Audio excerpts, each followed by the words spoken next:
Hello दोस्तों, कैसे हो? आपका स्वागत है त्रिपाण स्टडी सेंटर में। आज जो हम करने जा रहे हैं क्लास 10th NIOS बोर्ड के साथ जो है CBSE का भी एक सिलेबस है, केमिकल रिएक्शन एंड इक्वेशन, यानी कह सकते हो कि रासायनिक अभिक्रिया और जो है समीकरण बहुत ही इम्पोर्टेंट है। आपको जो ये समझाया जाएगा वो हिंदी इंग्लिश दोनों जो है भाषा में समझाया जाएगा। तो ये जो है चैप्टर बहुत ही इंटरेस्टिंग होने वाला है NIOS बोर्ड के लिए और CBSE वाले बच्चों के लिए। तो ये केमिकल रिएक्शन एंड इक्वेशन में हम बहुत कुछ जानेंगे। यहाँ पर हम समझेंगे कि डबल डिप्लेसमेंट रिएक्शन क्या होती है, फिर हम जानेंगे रेडक्स रिएक्शन क्या होती है। बहुत तरह की चीज़ें हम इसमें समझेंगे और उस पर जो है एनालाइज करेंगे। लेकिन चैप्टर स्टार्ट करने से पहले एक बात जो मैं हमेशा कहता हूँ, जिसको आपको सोचना भी चाहिए और विचार भी करना चाहिए, वो ये है कि जब भी वीडियो देखिए पूरा देखिए, क्योंकि अधूरा जानकारी सदैव खतरनाक होता है। साथ में इंपॉर्टेंट बात ये भी रहती है कि अगर आप पहली बार वीडियो देख रहे हो तो लाइक शेयर सब्सक्राइब जरूर कीजिए। देखिए दोस्तों, लाइक कीजिएगा तो इससे ये होता है कि बनाने वाले का जो मनोबल होता है वो बढ़ता है और आपके लिए अच्छा से अच्छा करने की सदैव कोशिश करता है।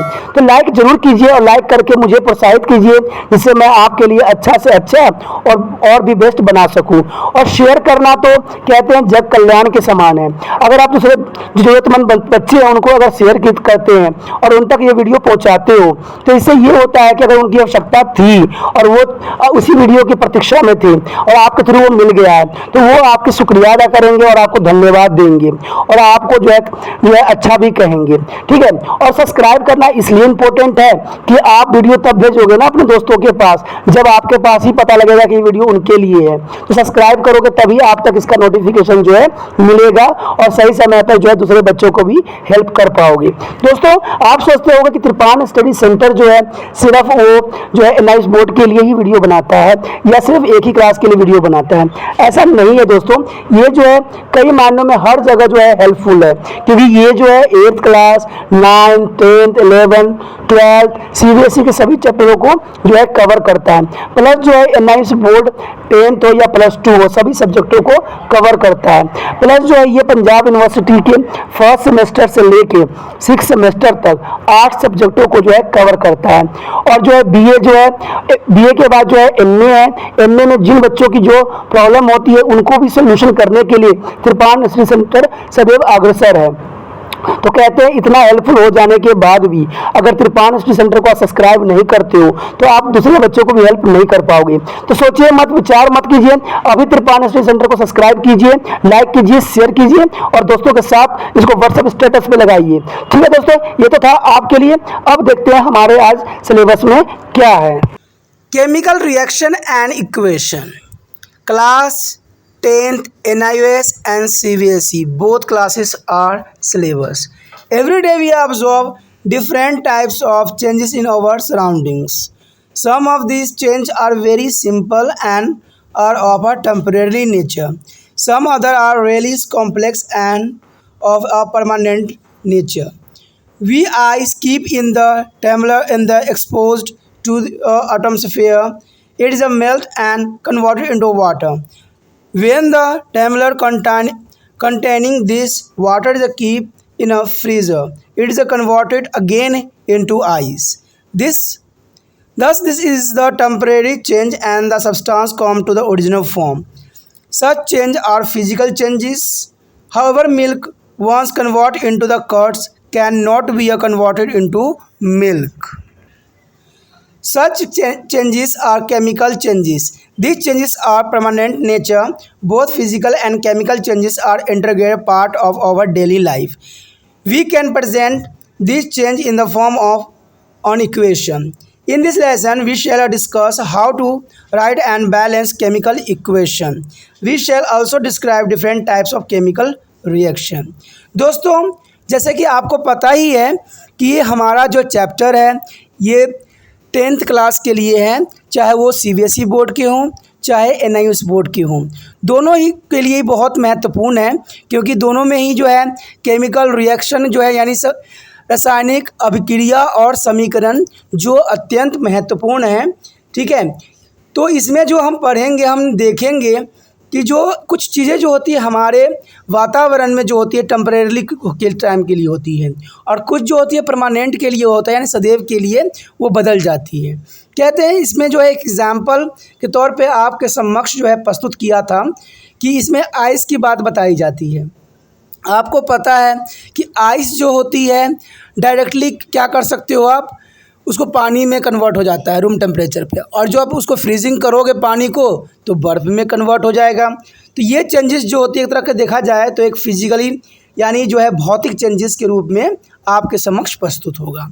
सेम अदर एग्जाम्पल अगर हम लेते हैं, जैसे मिल्क होता है, यानी दूध जो है, दूध को चाहो तो आप दही में कन्वर्ट कर सकते हो, बना सकते हो, बदल सकते हो ना, लेकिन दही को दूध में कन्वर्ट करना संभव नहीं है। तो इसको जो हम कहते हैं केमिकल चेंजेस, यानी रासायनिक जो बदलाव होती है वो होता है इसमें, तो दोबारा से चेंज करना इसमें संभव नहीं है। इस चैप्टर में जो है हम बहुत कुछ समझेंगे और डिस्कस करेंगे कि इन चीज़ों को जो है बैलेंस हम किस प्रकार करते हैं। बैलेंस करना अत्यंत महत्वपूर्ण है। अगर बैलेंस नहीं कीजिएगा तो जो कोई भी रिएक्शन होगा वो विनाशकारी होता है, ये मैं सदैव ही बोलता हूँ, क्योंकि अधूरा जानकारी भी खतरनाक होता है। अगर कोई केमिकल को अगर बैलेंस ना किया जाए तो वो भी सदैव खतरनाक ही सिद्ध होता है। तो इसमें जो है हम टाइप्स ऑफ केमिकल रिएक्शन भी पढ़ेंगे, कितने प्रकार जो है रासायनिक अभिक्रियाएं होती है, कितने प्रकार की होती है।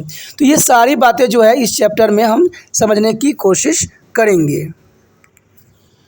Today we are learn write and balance simple chemical equation, describe the significance of balance chemical equation, explores their relationship between two mole, mass and volume of various reaction and products. Classify the chemical reaction as a combination, decomposition, displacement and double displacement reaction and etc. Define the oxidation and reduction process, redox reaction and correlates this with the cohesion and density and other aspects of daily life. दोस्तों यहाँ पर जो है हम हर तरह के balance के बारे में समझेंगे, जानेंगे, जिसमें आपके समक्ष जो होगा कम्बिनेशन, डिकम्बिनेशन, सारे तरह के होंगे, ठीक है। साथ में आपके जो होंगे वो होंगे कि जंग किसे के जंग लगना क्या होती है, फिर से जो आप चिप्स इतने सारे खाते हो तो उसमें कौन सी गैसें दिया जाता है तो रेंसिटी में आ जाती है। तो जो हमारे जीवन में जो असामान्य घटनाएं घटती है उसके बारे में भी हम इसमें विचार विमर्श करेंगे और जानने की कोशिश करेंगे। Today our topic is chemical equation. You must have observed many chemical changes in a nature, in your surrounding and in your daily lives. Let's perform few activities to observe of changes. Take a 2 centimeter long magnesium ribbon. Clean it with a pieces of the sandpaper. Hold it firmly with the a pairs of tongs and heat it over the spirit lamp or a burner until it's warm. Keep the ribbons as far as possible for your eyes. What do you observe? The magnesium ribbons burn with the dazzling lights and liberate a lot of heat. It is soon converted into the white powder substance. So in this figure, the tongs as the hold a ribbon, magnesium ribbon and burn it. The particle of MgO यानी magnesium oxide are formation. The white powder of MgO from a Chinese dish. The experiment of burning of magnesium ribbon. दोस्तों जैसे कि आप चित्र में भी देख सकते हो और समझने की कोशिश कर सकते हो कि यहाँ पर जो है मैग्नीशियम रिबन को जो है हम जलाने की कोशिश कर रहे हैं। ये क्वेश्चन जो है कई बार एग्ज़ाम में आ जाता है कि जलाने से पहले जो है मैग्नीशियम रिबन को हम क्लीन क्यों करते हैं, ठीक है। ये क्वेश्चन हमेशा बना रहता है एग्जामिनर के समक्ष। और दूसरा जो बनता है इसमें कि जो मैग्नीशियम रिबन है जब जलता है तो क्या फॉर्मेशन होती है, क्या बनता है। तो आपको याद रखना चाहिए कि इसमें जो है वाइट पाउडर यानी सफ़ेद जो है पाउडर के रूप में जो है मैग्नीशियम ऑक्साइड हमें प्राप्त होती है, ठीक है। और जब इसको जलाते हैं तो ये मैग्नीशियम रिबन जो है जलती है और इसके साथ जो है कुछ पार्टिकल मैग्नीशियम के जो है उसके साथ गिरती रहती है, जो कि आप चाइना डिस्क में जो है आप उसको कलेक्ट कर सकती हो। तो ये वर्निंग ऑफ मैग्नीशियम रिबन जो है अत्यंत महत्वपूर्ण एक्सपेरिमेंट है, कई बार एग्जामिनर का जो है ये फेवरेट रहा है। The next part is how does one describe these chemical changes? The two reactions mentioned above can be written as a word of flow. Magnesium plus oxygen reactant, a formation of magnesium oxide product, and zinc plus disulfuric acid, the formation of zinc sulfate plus hydrogen gas formations. A substance which undergoes a chemical changes is called reactant, and the substance which is formed as a result of chemical changes is called product. In reaction, magnesium and oxygen undergo two chemical changes and they are the reactant. In a reaction 2, zinc and sulfuric acid the reactants, and similarly in the reaction 1 magnesium oxide is a new substance is formed. It is the product. Can you now say that what is the product is a reaction? Yes, it is a zinc sulfate and hydrogen. In a chemical reaction, the reactants are written on the left hand side and product is written on the right hand side. This change of reactants into the product is shown through as an arrow. Use of plus sign is made then there are more than one reactants or there are more than one product. Let us see if you can complete this reaction given below. Calcium chlorines and calcium chloride means calcium chlorides is a center is a use of plus and calcium chloride is a use of equal.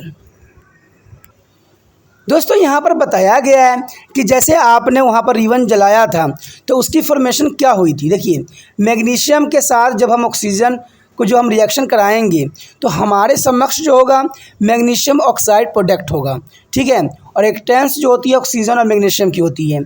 ऐसा ही जो दूसरा हमारे समक्ष था example जिसमें zinc जोडेड sulphuric acid के साथ जो है इसको रिएक्शन करवाया गया तो हमारे समक्ष जो प्रस्तुत हुआ जो प्रोडक्ट बनी वो बनी जिंक सल्फेट का, जो कि हाइड्रोजन के साथ वो गैस निकला। कहते हैं इसको रिएक्शन में जो है हाइड्रोजन गैस का आना संभव ही होता है। कहते हैं substance undergoes to chemical changes called. देखिए, जो सब्सटेंस जो होता है केमिकल चेंजेस के थ्रू होता है उसे हम रिएक्टेंस कहते हैं, और जो सब्सटेंस जो होती है केमिकल रिजल्ट क्या में कुछ बनती है वो प्रोडक्ट बनती है, ठीक है, तो उसको हम प्रोडक्ट के नाम से भी जाना जाता है।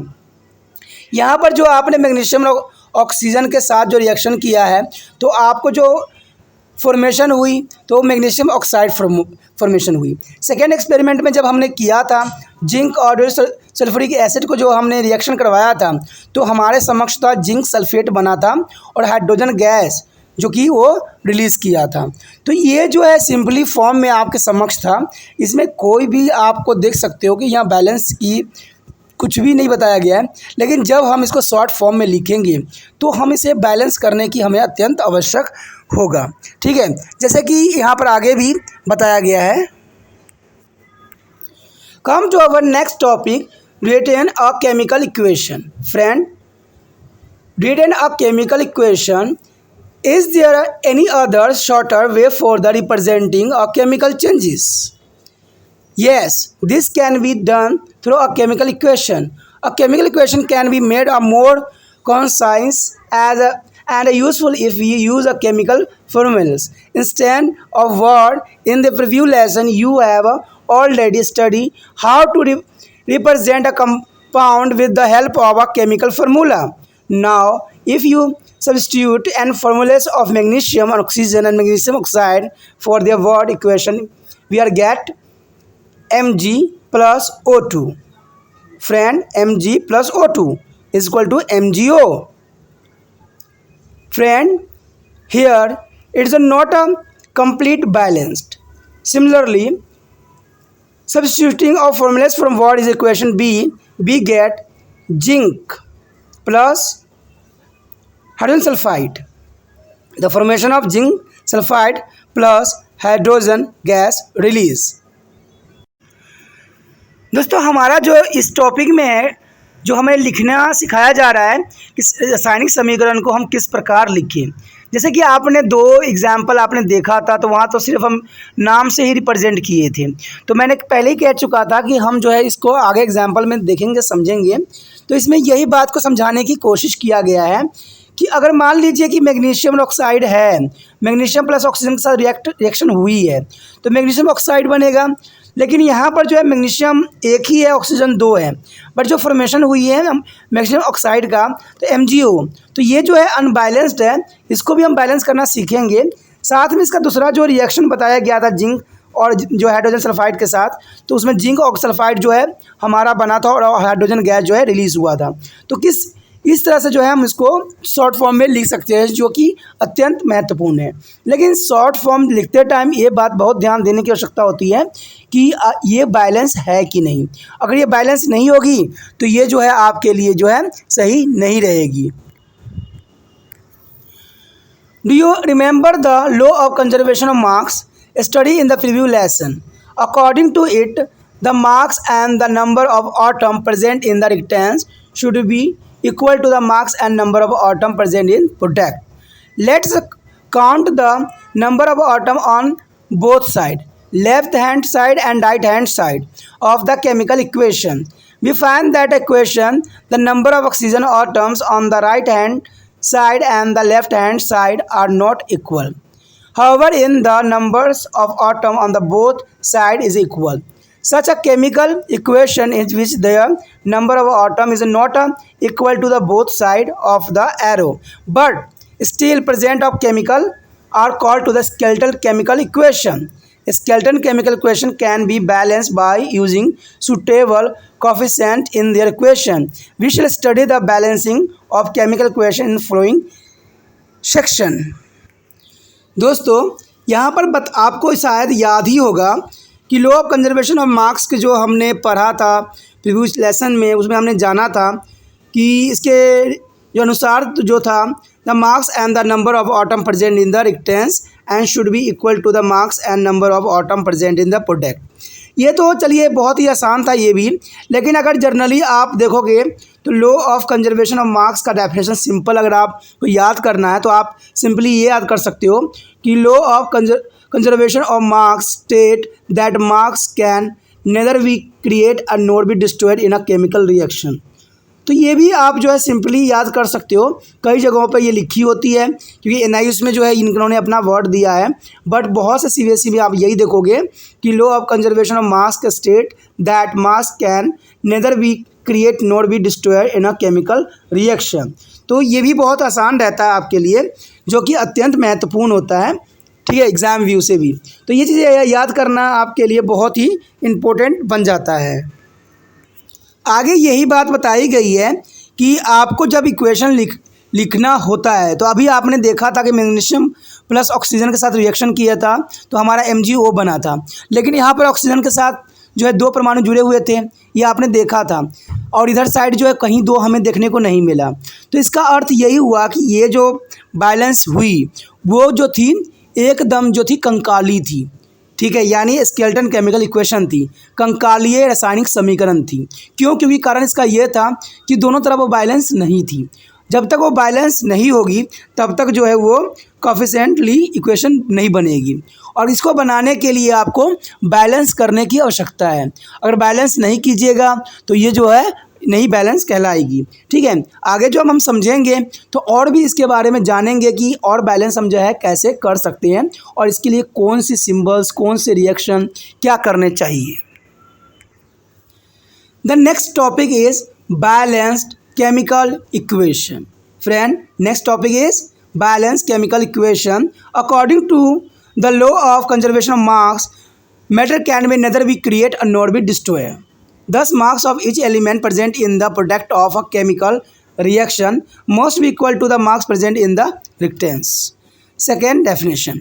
In other words, the number of atoms is each element remain the same before the after a chemical reaction. In a balanced chemical equation, number of atom of particular element present in the reactant and product must be equal. If not equal, is said to be not a balance. Let's consider the above two equations. Magnesium plus oxygen. Magnesium Mg1 1 molecules and oxygen is 2 molecules, but it is a product is MgO. It is not a balanced. Secondly, zinc and H2SO4. The product is ZnSO4 plus H2O. Here is already balanced the equation. How to different? Which one of the above two is a balanced? It is a quiz avows that is equation is 4 is a balance as the number of zinc and hydrogen and sulfur atom are equal on the both side of the equation. Therefore, equation is said to be a balanced chemical equations.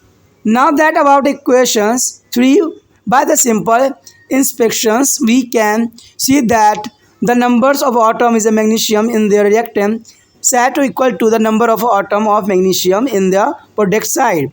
However, the number of atom of oxygen on the reactant side is 2, but only 1 atoms of oxygen in the product side is MgO. To make a same number of atom of oxygen in the product side, we shall have to be written 2 MgO. Now to the equation become Mg plus O2 is equal to 2 MgO. दोस्तों, जैसे कि मैंने बताया ही था कि जो balance हम करते हैं केमिकल इक्वेशन वो अत्यंत महत्वपूर्ण होती है। ठीक है, जैसे कि हमने अभी किया था कि कोई भी केमिकल को ना तो हम उसको विनाश करते हैं ना हम उसको सूजन करते हैं, यानी उसको एक रूप से हम दूसरे रूप में सिर्फ परिवर्तन करते हैं। ठीक है दोस्तों, ये बात हमेशा याद रखना कि कोई भी प्रोडक्ट जो बनती है ना तो हम उसको उत्पन्न कर सकते हैं ना ही हम उसको विनाश कर सकते हैं, उसको सिर्फ एक रूप से दूसरे रूप में चेंजेस कर सकते हैं। ये लॉ ऑफ कंजर्वेशन मार्क्स के जो है डेफिनेशन है। Matter can be neither be a create nor be destroy. तो ये तो आप समझ ही गए होंगे कि कभी भी हम इसको उत्पत्ति नहीं कर सकते ना विनाश करते, सिर्फ एक रूप से दूसरे रूप में परिवर्तन करते हैं। तो ये सच्चाई भी है और इसको हमें समझना भी है। यहाँ पर हमने जो है 2 इक्वेशन देखा था मैग्नीशियम ऑक्साइड के, मैग्नीशियम को ऑक्सीजन के साथ रिएक्ट करते हुए जिसमें MgO बनाया था और जिंक को जो है हाइड्रोजन सल्फाइड के साथ रिएक्शन करके दिखाया था। तो चलिए, मैग्नीशियम प्लस O2 जो है ये अनबैलेंस था। मैंने पहले ही बताया था कि ये रिएक्शन जो हुई है वो अनबैलेंस हुई है।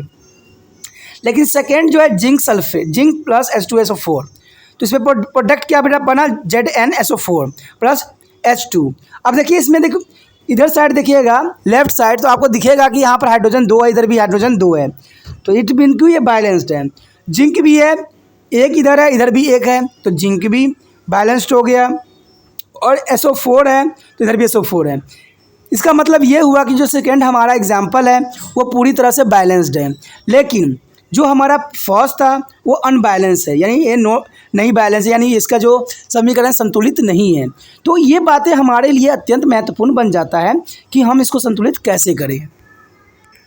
तो यहाँ पर जो बताया गया है कि हम इसको इक्वेशन को बैलेंस जो है, जो बैलेंस केमिकल इक्वेशन है उसको हम कैसे बैलेंस करें।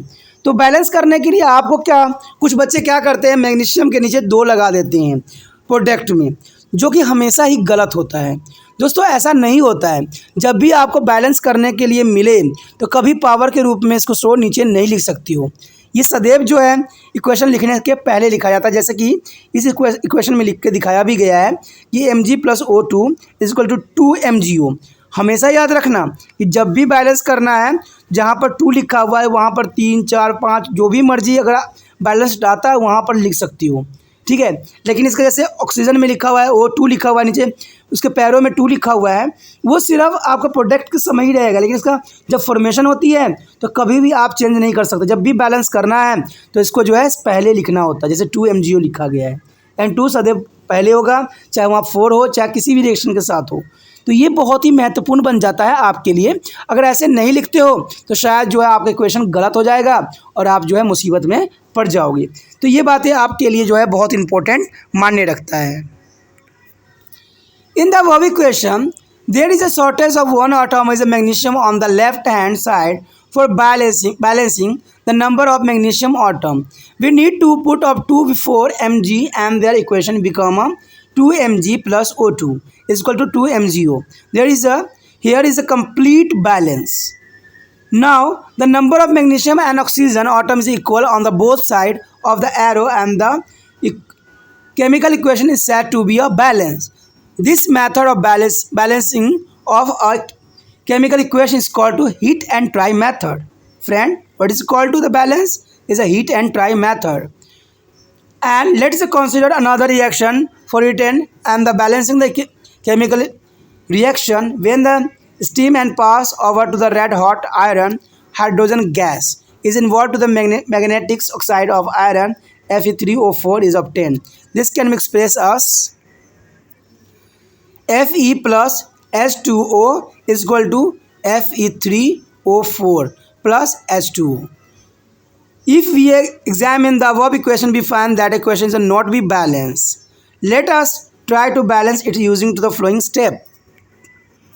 The first step, study the equation carefully and write the number of atom different element in the imbalance equation. Fe plus H2O is equal to Fe3O4 plus H2O. Friend, here is a Fe is a other side is a 3 and this side is a only 1. So no balance. Why is not balance? There is a see the table, compare the number of atom different element, its reactant and product. The number of atom in the reactant side is a Fe1, hydrogen 2, oxygen 1. But other side is product side. Iron is a 3 and hydrogen is a 2 and oxygen a 4. It means to not balance. Second step, we should be start balancing with the compound that are constant of maximum number of atom. The compound may be a reactants or product in compound. Select the element which is the maximum number of atom based on their selected to H3O4 in the above equation.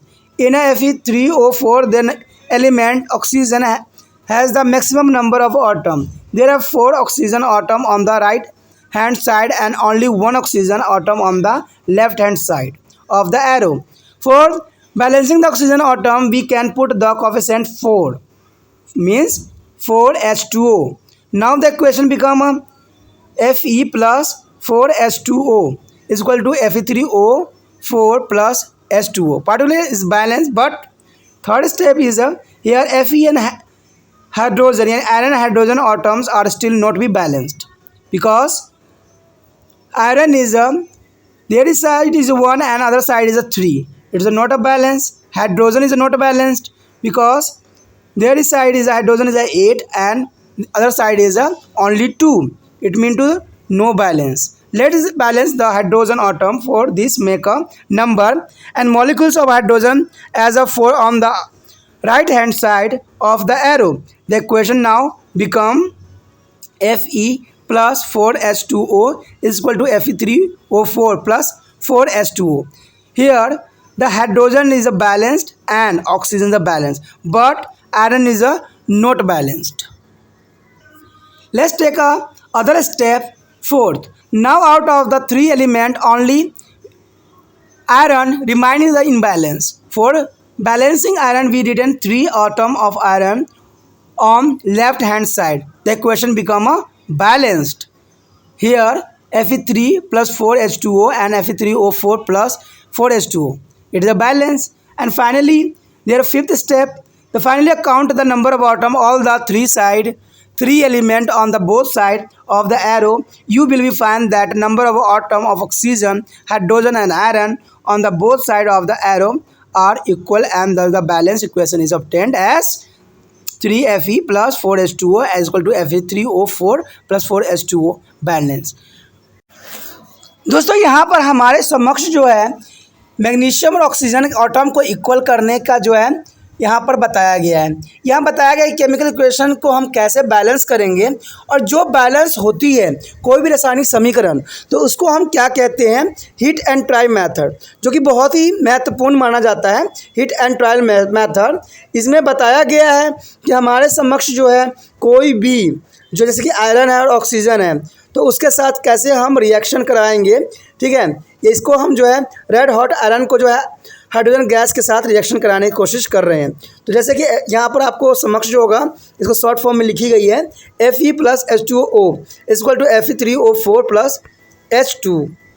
दोस्तों इसको जो है हम अलग अलग step में जो है इसको समझने की कोशिश करेंगे कि हम बैलेंस कैसे करें। देखिए दोस्तों, कहते हैं बैलेंस करना आपको अगर एक बार समझ में आ गया ना तो बहुत आसान तरीके से जो है आप बैलेंस करना सीख जाइएगा। तो देखते हैं हमारा स्टेप जो है, पहला स्टेप में कैसे आप जो है इसको बैलेंस को पकड़ सकती हो। पहले स्टेप में तो आपको ये देखना है कि हमारे जो है टेबल में आपने क्या करना है, रिएक्टेंस और जो है हमारा प्रोडक्ट यानी जो उत्पाद बना है और जो हमारा ये दोनों को हमने उसको पहले तो केमिकल देख लेना ही क्या क्या है। जैसे कि यहाँ पर आयरन के रूप में जो हम रिएक्टेंस दिया हुआ है 1 दिया हुआ है, ठीक है, लेकिन वही प्रोडक्ट में कितना दिया हुआ है 3 दिया हुआ है। हाइड्रोजन में इसमें 2 दिया हुआ है और इधर भी 2 है। तो ये तो चलो हाइड्रोजन यहाँ पर बैलेंस दिखाया गया है, बट ऑक्सीजन यहाँ पर 1 और यहाँ 4 है, तो इतने डिफरेंट है।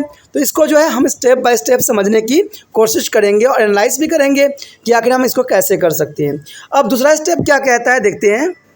जैसे कि दूसरा स्टेप में आपके समक्ष बताया गया है, देखिए इसमें आप नोट कीजिएगा तो इसमें सबसे बड़ा जो है ऑक्सीजन है, यानी ऑक्सीजन सबसे बड़ा है।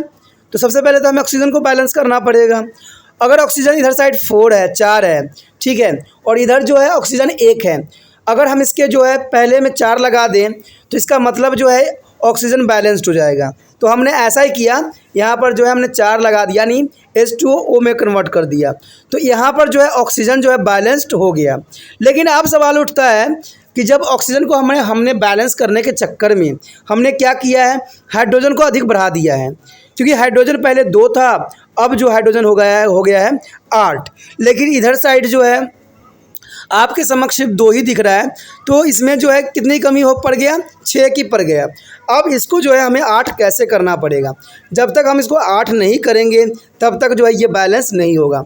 दोस्तों आप सोच रहे होंगे कि मैंने 8 क्यों बोला, क्योंकि जो 4 आपने लगाया था और जो हाइड्रोजन के साथ 2 था, तो दोनों मल्टीप्लाई में हो जाते हैं यानी टोटल 8 हो जाते हैं। उसी तरह से ऑक्सीजन यहाँ पर 1 था, तो 1 को अगर 4 से मल्टीप्लाई करोगे तो 4 हो जाता है। तो ये बात याद रखना कि जो हमने यूज़ किया है और जो इसके पैरों में लगे होते हैं पावर के फॉर्म में, तो वो दोनों आपस में मल्टीप्लाई होकर जो है टोटल को रिप्रेजेंट करते हैं। तो ये जानना आपके लिए अत्यंत महत्वपूर्ण रहेगा। उसके बाद जो हमारा अगला स्टेप है थर्ड स्टेप में आप जो है हम हाइड्रोजन को जो है बैलेंस करने के विचार करेंगे। आपको मैंने बताया भी था कि हाइड्रोजन जो है 8 हो चुका है, तो हाइड्रोजन को बैलेंस करना अत्यंत महत्वपूर्ण है। अब जो है दोस्तों हम थर्ड स्टेप में जो है हाइड्रोजन को जो है बैलेंस करना सीखेंगे। आपको तो पता ही है कि मैंने जो बताया था आपको कि हाइड्रोजन जो था 8 हो चुका है, ठीक है। जब हाइड्रोजन 8 हो गया बट इधर साइड जो था 2 ही था, तो इसको बैलेंस करना अत्यंत महत्वपूर्ण था। अब देखिए कि यहाँ पर 8 हमने जैसे किया, तो हमने क्या किया, यहाँ पर हाइड्रोजन के साथ 4 जो है जोड़ दिया। अब 4 और 2 को मल्टीप्लाई कीजिएगा तो 8 होता है, तो इसका मतलब जो है हाइड्रोजन भी यहाँ पर क्लियर हो गया। अब देखिए हमारे समक्ष जो है हाइड्रोजन हो गया पूरा संतुलित, ऑक्सीजन पूरा संतुलित हो गई। लेकिन हम एक चीज़ को भूल रहे हैं, वो है आयरन यहाँ पर जो है 1 है और इधर साइड जो है 3 है। तो इसको बैलेंस करना अत्यंत महत्वपूर्ण है। क्यों? क्योंकि अगर ये बैलेंस नहीं रहेगा तो पूरा इक्वेशन भी बैलेंस नहीं माना जाएगा। तो 4th स्टेप में हमने यही बात को जो है दर्शाने की कोशिश किया है कि इसके अगर हम साथ देखिए इधर 3 है, अगर इधर हम 3 जोड़ दें, 3 से हम उसको मल्टीप्लिकेशन में रख दें, तो हमारा जो होगा ये पूरी तरह से बैलेंस हो जाएगा, ठीक है। तो फाइनली जो है इसका 5th स्टेप में यही बात दर्शाया गया है कि अगर हम Fe3 कर दें यानी 3Fe कर दें तो इसका मतलब जो है पूरा बैलेंस्ड हो जाएगा। अब देखिए बैलेंस किस रूप में हुआ है, इधर साइड जो है Fe3 है और इधर भी देखिएगा तो Fe3 ही है। अब यहाँ पर जो है हाइड्रोजन कितना है, हाइड्रोजन 8 है, तो ये इधर भी हाइड्रोजन जो है 4 × 2 8 है और ऑक्सीजन कितना है 4 है, इधर भी 4 ही है। तो इस तरह से जो है हमारा बैलेंस कंप्लीट हुआ। आपको जो है इसको अच्छे से समझने की आवश्यकता है, ठीक है, और इसके बारे में विचार करने की आवश्यकता है। देखिए दोस्तों, अगर नहीं समझ में आ रहा है तो कॉपी पेन लेके भी आप बहुत आसानी से समझ सकती हो। अगर आप चाहते हो कि मैं कॉपी पेन से भी आपको समझाऊं तो आपको जो है मुझे प्रोत्साहित करना पड़ेगा और मुझे आगे बढ़ाने की कोशिश करना पड़ेगा। जब ये बढ़ेगा तो मेरे पास टेक्नोलॉजी भी बढ़ेंगे और मैं आपके लिए अच्छा से अच्छा करने की कोशिश करूँगा। देखिए दोस्तों, ये तब होगा जब आप दूसरे दोस्तों के साथ शेयर कीजिएगा, दूसरे बच्चों को बताइएगा, तो क्या पता उनको भी समझ में आए, अगले को फॉरवर्ड कर दें। क्योंकि आपको पता है कि त्रिपाठी स्टडी बहुत ही हेल्पफुल है, जिसको मैं बताता ही रहता हूँ। आगे का जो वीडियो है दोस्तों हम अगले पार्ट में करेंगे। ठीक है, ये पार्ट जो था हमारे लिए बहुत ही महत्वपूर्ण था, बहुत ही जरूरी था। अगला पार्ट जो है अत्यंत ही आवश्यक है, तो अगले पार्ट को आप मिस नहीं कीजिए, उसको देखिए और समझिए और जानिए। ठीक है, ये पार्ट में हमारा इतना था, हम अगले पार्ट बी पार्ट में मिलेंगे। इसी के साथ जो है दोस्तों हमारा टॉपिक आज खत्म हो रहा है। ठीक है, अगर आपको अच्छा लगा तो लाइक शेयर सब्सक्राइब जरूर कीजिए। अगर पहली बार अगर आप वीडियो देख रहे हो, पहली बार मेरे चैनल पे आए हो, सब्सक्राइब करना आपका फर्ज बन जाता है। सब्सक्राइब करने से ये होगा कि जो भी मैं आप क्लास के रिगार्डिंग कोई भी वीडियो डालूंगा उसका नोटिफिकेशन जो है समय समय पर आपको प्राप्त होता रहेगा। अगर सब्सक्राइब नहीं कीजिएगा, अगर आप दोबारा से त्रिपान सेंटर पर आने की कोशिश कीजिएगा तो वहां पर आप त्रिपान लिखिएगा तो जो है वो त्रिपस कर देगा। ठीक है, जो आप गूगल पर सर्च करोगे त्रिपस कर देगा, जिससे वजह से आप जो है मेरी वीडियो का जो है फायदा नहीं उठा पाओगे। तो सोचिए मत, विचार मत कीजिए, सब्सक्राइब कीजिए। आप सोचते होइएगा कि मेरे जो एग्जाम खत्म हो जाने की मेरा क्या जरूरत है त्रिपान सेंटर से। ठीक है, दूसरे सब्सक्राइब नहीं करने की सोचिएगा, लेकिन दोस्तों ऐसा नहीं है। त्रिपान सेंटर जो है बहुत हेल्पफुल है, क्यों? क्योंकि ये जो है आपके 8th class 9th 10th 11th 12th जो आर्ट्स के सब्जेक्ट को कवर करता ही है, प्लस जो है ये NIC बोर्ड के जो है 10th प्लस 2 को भी कवर करता है। साथ में BA जो है फर्स्ट ईयर से लेकर 6 सेमेस्टर तक बच्चों के लिए ये अग्रसर रहेगा आर्ट्स सब्जेक्ट में। तो सोचिए नहीं, विचार नहीं कीजिए, काफी जो है त्रिपान सेंटर का फायदा ही फायदा है। ठीक है, अगर आप मुझे प्रोत्साहित करोगे तो आपके लिए मैं तरह तरह के वीडियो बनाऊंगा जो आपको फायदा पहुंचाएगा। एग्जाम के तौर पे मैं आपको जो है पेपर भी आपको सोल्यूशन करके दिखाऊंगा जो आपके लिए फायदेमंद रहेगा। अगर नहीं सब्सक्राइब कीजिएगा, मेरा मनोबल घटेगा, तो हो सकता है कि आपको फिर दोबारा मैं नया वीडियो बनाऊं और आपको फायदा ना पहुंचाऊं। तो अभी भी नहीं सोचिए, मेरा जितना आप फैलाइएगा, जितने दूसरे बच्चों के साथ शेयर कीजिएगा, उतना जो है मैं आपके लिए कार्य करने में अग्रसर रहूंगा। ठीक है दोस्तों, इसे सोचिए मत, विचार मत कीजिए, अभी सब्सक्राइब कीजिए और अपनी व्हाट्सएप स्टेटस पे लगाइए और दूसरे बच्चों के साथ भी शेयर कीजिए। ठीक है दोस्तों, अपना ध्यान रखना। बाय।